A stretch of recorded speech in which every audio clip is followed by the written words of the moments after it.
I would love to jump into the topic of infection because I know that's something that I hear discussed quite a bit. And patients are always concerned because we'll see patients who at 3 months, 6 months, 12 months, they still have redness, they still have swelling, they still have temperature, they can feel the heat coming off the joint. And so, of course, the concern is infection.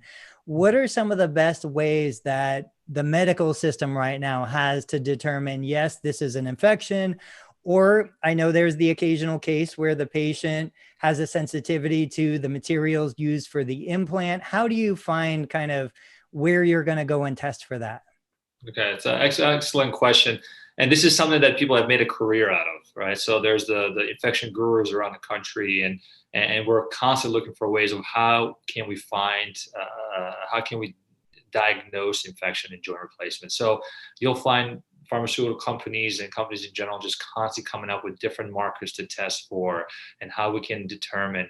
And to tell the truth is there's really not like a magic test to say, hey, you get this done, it's done. We actually have systems. We actually have a point system, and that's sort of why and how we can diagnose this. For example, you can have something as simple as you have a sinus tract. What a sinus tract is essentially communication from the inside of your joint to the outside of the skin. You have that 100%, you have an infection. Okay, so you have those major criteria. Or somebody stuck a needle in your knee or hip, and in two separate events, and both times a bug grew. That's also a major criteria. It's 100% infected. So those are the major criteria. Those are the easy ones to diagnose. And then you have the rest of them, which is the majority of them, which is they don't have those, issues with their incision. Nothing has grown in their aspiration. So how do we determine if they're infected or not?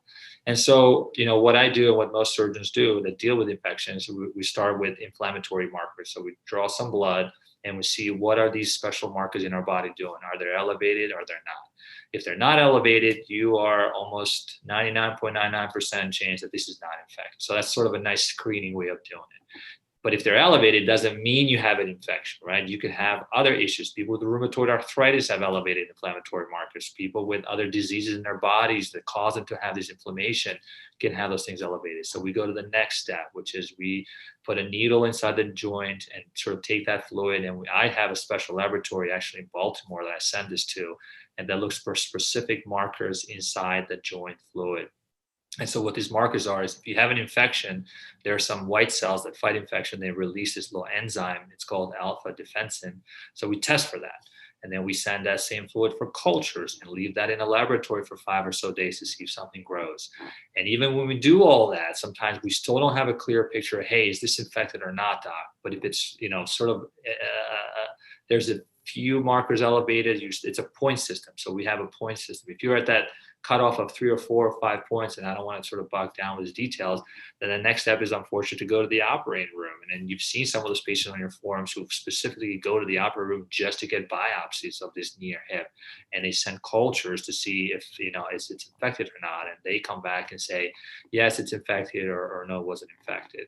And some people, as you said, they have this chronic inflammatory process, which is not infectious. There's no bug in it, but they get this redness and they get this swelling, and maybe some of them are allergic to the metal components, especially on the knee side, is the majority of our knee replacements still have cobalt chrome that has the highest level of nickel in it. So when people with nickel allergies, they can actually have reactions. So there's constant swelling, and sometimes, and that's hard. How do you diagnose that? I mean, you can try to the allergy route and see if they can be tested for that, but I will tell you, there are certainly studies out there from a Mayo Clinic who looked at people with allergies that had these components in, and they had an excellent outcome.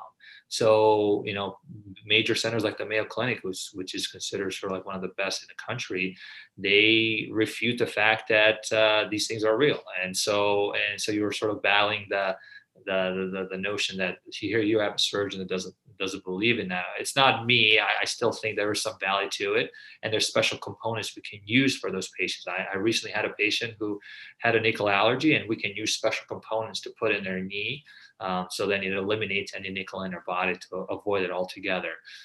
But as far as the infection goes, it's indolent. That's the thing, which is different. If you have an infection in your arm or inside your abdomen, it's It makes people very sick. You can become what's called septic. It can sometimes drop your blood pressure. It gives you high fevers. It's not like that with infected joints. It really is this indolent infection. It's very well encapsulated inside the joint. And so it just presents as maybe a little bit of warmth, maybe a little bit of stiffness, maybe a little bit of swelling, but it's not that, that abscess on your arm where it's just angry looking, gives you fevers, you know exactly what it is, you can see it. And so that's the reason why it's become so difficult to diagnose the infections.